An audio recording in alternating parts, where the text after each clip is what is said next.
Hello दोस्तों, स्वागत करते हैं आप सभी का आपके अपने YouTube चैनल जैकपुर पे। आज के इस वीडियो में हम लोग क्लास 9 का गणित देखने वाले हैं, जिसका मॉडल सेट है। आप देख पा रहे हो 2022-23 यानी इसी साल का मॉडल सेट है।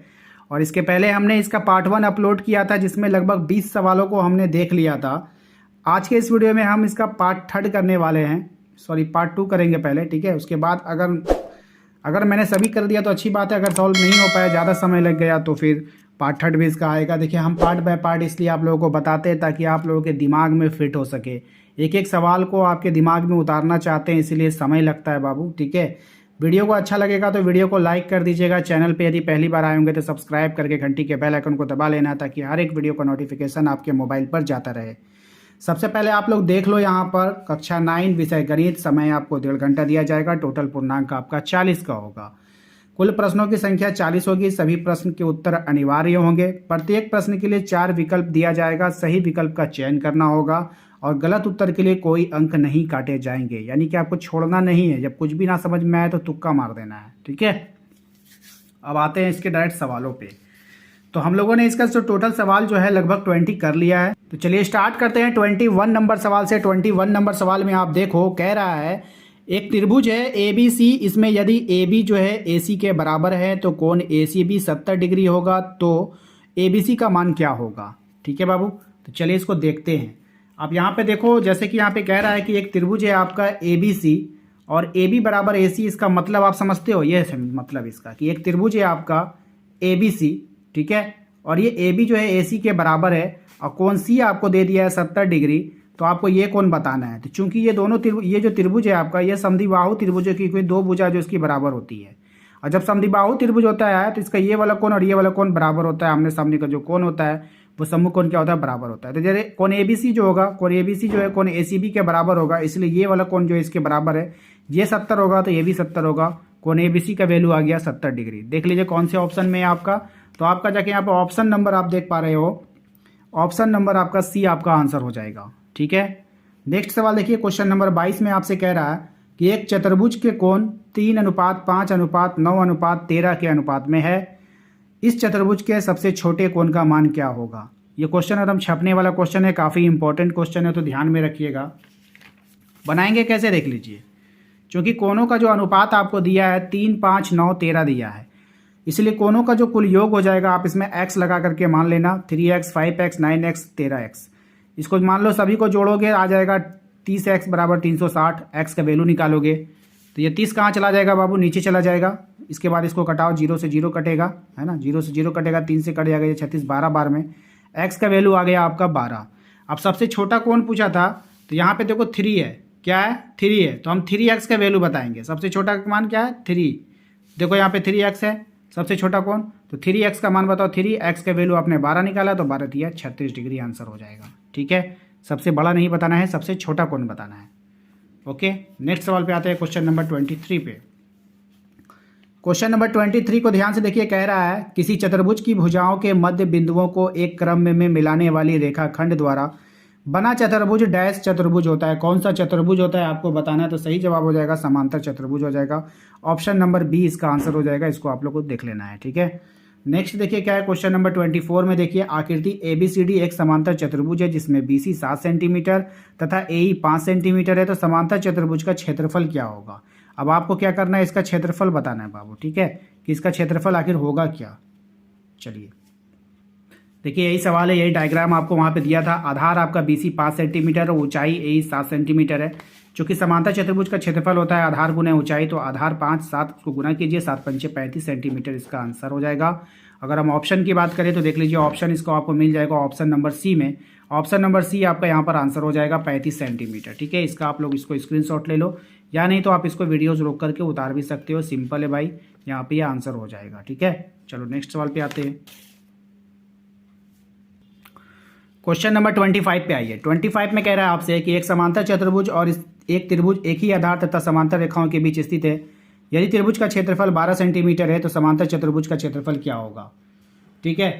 तो यहाँ पे आपको बताना है। देखिए, समांतर चतुर्भुज, जब एक समांतर चतुर्भुज और एक त्रिभुज, ठीक है, एक ही आधार और एक ही समांतर रेखा के बीच जब बना होगा तो याद रखिएगा जो त्रिभुज का क्षेत्रफल होता था वो समांतर चतुर्भुज का आधा होता था, लेकिन आपको यहाँ पे उल्टा पूछा है। त्रिभुज का क्षेत्रफल 12 दे दिया है तो समांतर चतुर्भुज का क्षेत्रफल क्या होगा, जब उसका ये आधा है तो यानी इससे वो डबल होगा, तो इसका डबल हो जाएगा 24 सेंटीमीटर स्क्वायर। ठीक है, यानी एक ही समांतर चतुर्भुज के अंदर अगर कोई त्रिभुज बना हुआ है तो वो जो त्रिभुज का क्षेत्रफल आधा होता है चतुर्भुज के क्षेत्रफल से। तो आपको त्रिभुज का क्षेत्रफल दे दिया, चतुर्भुज का पूछा, जब ये त्रिभुज आधा होता है तो ये उसका उल्टा हो जाएगा, 24 सेंटीमीटर हो जाएगा। ठीक है, बड़ा उससे डबल हो जाएगा। ऑप्शन नंबर सी इसका आंसर हो जाएगा। नेक्स्ट देखिए क्वेश्चन नंबर 26 में वृत्तखंड एक चाप तथा डैश के बीच का एक भाग है तो जीवा हो जाएगा। ऑप्शन नंबर सी देख लीजिएगा आंसर। 26 का ऑप्शन नंबर सी हो जाएगा। ठीक है, ये वाला आंसर हो जाएगा, याद रखिएगा। 3 असंरेखीय बिंदुओं से होकर कितने वृत्त खींचे जा सकते हैं, तो 3 असंरेखीय बिंदुओं से होकर कितने वृत्त खींचे जा सकते हैं बाबू, बताना है आपको। क्वेश्चन नंबर हो गया आपका 27। तो देखिए 27 जो है क्वेश्चन नंबर, इसका सीधा सीधा जो आंसर होने वाला है एक और केवल एक। असंरेखीय का मतलब हम आपको पहले समझा देना चाहते हैं। देखिए अगर यहाँ से यहाँ पे 3 बिंदु अगर हम खींचें तो ये संरेखीय हो जाएगा। क्या हो जाएगा, संरेखीय, एक ही रेखा पे हो जाएगा। लेकिन अगर एक बिंदु हम यहाँ दें, मान लीजिए चलिए हमने एक वृत्त खींचा, ठीक है, ये वृत्त खींचा हमने, और एक बिंदु यहाँ है, एक बिंदु यहाँ है और एक बिंदु यहाँ है, तो ये असंरेखीय बिंदु है। इससे आप कै गो वृत्त बना सकते हैं। अगर हम यहाँ यहाँ और यहाँ दे तो आप इससे ना एक ही को वृत्त खींच सकते हैं, 4 को 5 को वृत्त थोड़ी खींच सकिएगा, एक और केवल एक ही वृत्त खींचाएगा। ठीक है, बात समझ में आ गया। 3 को का आप 6 को भी बिंदु देते ना, असंरेखीय रहता तो वो एक ही को बनता। ठीक है, एक और केवल एक ही बनता। ठीक है, क्वेश्चन नंबर 28 में ये कह रहा है आकृति में ACB का मान क्या होगा। तो देखिए यहाँ पर ये 50 होता है। हमने आपको बताया था कि बाबू ये वाला फैला हुआ जगह होता है। ठीक है, ये वाला शुक्ला हुआ जगह होता है, इसका आधा होता है ऊपर वाला, इसका डबल होता है नीचे वाला। तो क्या हो जाएगा क्वेश्चन नंबर 28 का जो आंसर होने वाला है वो कितना हो जाएगा, 25 degree. Option number C answer हो जाएगा इसका। ठीक है, कर लीजिएगा। 29 में आपसे कह रहा है कि एक त्रिभुज है ABC में AB 4 सेंटीमीटर तथा A 60 है। त्रिभुज की रचना संभव नहीं है यदि B और AC का अंतर क्या होगा। तो B और AC का अंतर क्या होगा आपको बताना है कि इसका संभव नहीं होगा। ठीक है, अब चलते इसको बताते हैं आपको डिटेल में थोड़ा। तो देखिए यहाँ पर एक त्रिभुज हम बनाए हैं, इस त्रिभुज को ध्यान से देखिए। इस त्रिभुज में A, B और C, यहाँ पे हमने लिखा है कि 2 भुजाओं का योग जो होता है वो तीसरी भुजा से बड़ा होता है। ये जो अगर आप ये सेटिस्फाई कर देते हो तो त्रिभुज ये सही है, यानी ये 100% सही बात है। अगर ये ऐसा नहीं होगा तो त्रिभुज बनेगा ही नहीं। त्रिभुज के 2 भुजाओं का जो योग होता है वो तीसरी भुजा से बड़ा होना चाहिए, नहीं तो त्रिभुज नहीं बनेगा। ये जो है एकदम नेचुरली एकदम फैक्ट बात है। ठीक है, त्रिभुज के 2 भुजाओं का योग तीसरी भुजा से क्या होना चाहिए, बड़ा होना चाहिए। ये फैक्ट बात है। लेकिन अगर हम इन त्रिभुज की दोनों भुजाओं का अंतर की बात करें, अगर इन तो तीसरी भुजा से छोटा होना चाहिए। अगर इन दोनों का हम अंतर निकाल लें तो वो तीसरी भुजा से क्या हो जाएगा, छोट हो जाएगा। ठीक है, बात समझ रहे हो। अब यहाँ पर आपको थोड़ा सा समझना है कि आपको AB दे दिया है 4 सेंटीमीटर। AB कितना दे दिया है, 4 सेंटीमीटर। तो जब आपका AB 4 सेंटीमीटर है तो BC में अगर कोई चीज़ घटाओगे, ठीक है, BC में कोई चीज़ घटाओगे, ठीक है, तो BC में कोई चीज़ अगर आप घटाना चाहते हो तो जैसे ही आप इसको घटाओगे तो उसका वैल्यू बताओ कि वो 4 से कम हो जाएगा या बेसी हो जाएगा। तो 4 से कम ही ना होगा, 4 से कम ही ना होगा। अभी तो अकेला आपका AB का वैल्यू है इतना। ठीक है, तो जब आप घटाओगे तो इसका क्या होना चाहिए, अंतर घटेगा कि बढ़ेगा, तो अंतर तो घट जाएगा क्योंकि AB में इसका वैल्यू घट जाएगा। तो यहाँ पर तो उल्टा बोल रहे हैं आप, कह रहे हो अब आ जाइए इस पर आप।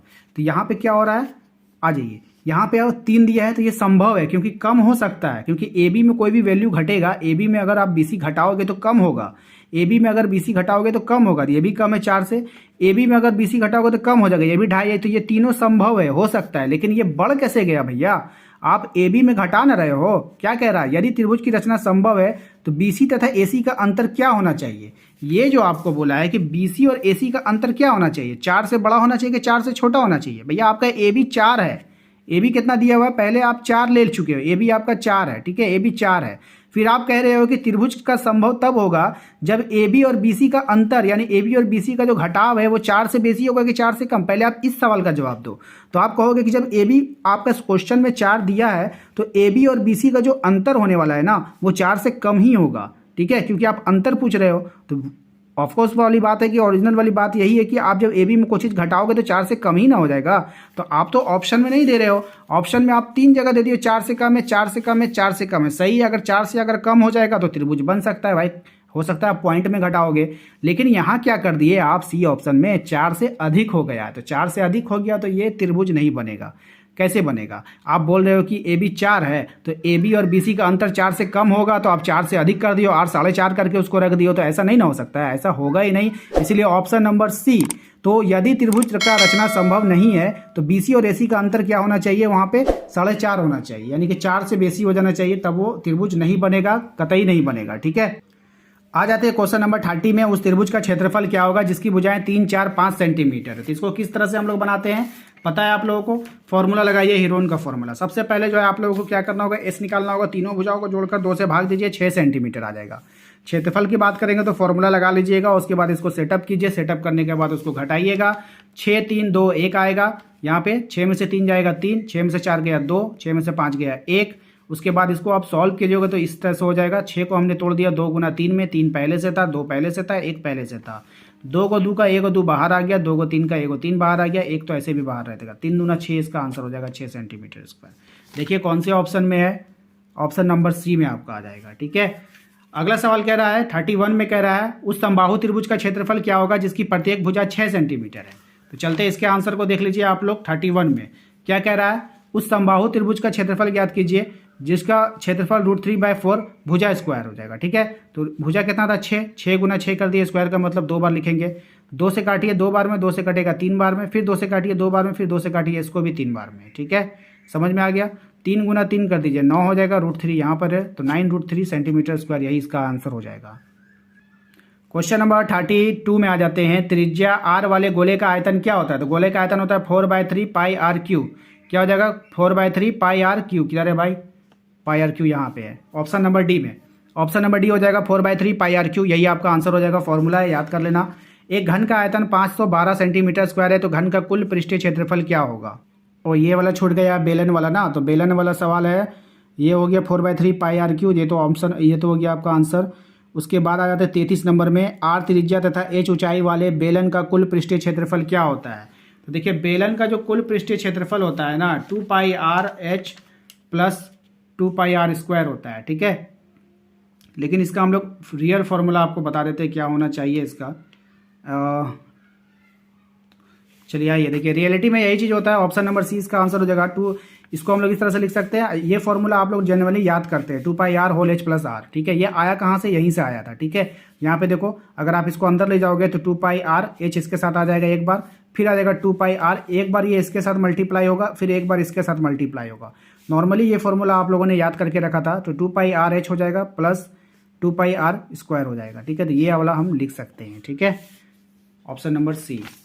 नेक्स्ट आते हैं आपका, एक घन का आयतन 512 है, तो घन का कुल पृष्ठीय क्षेत्रफल क्या होगा? चलिए आंसर को देख लीजिए।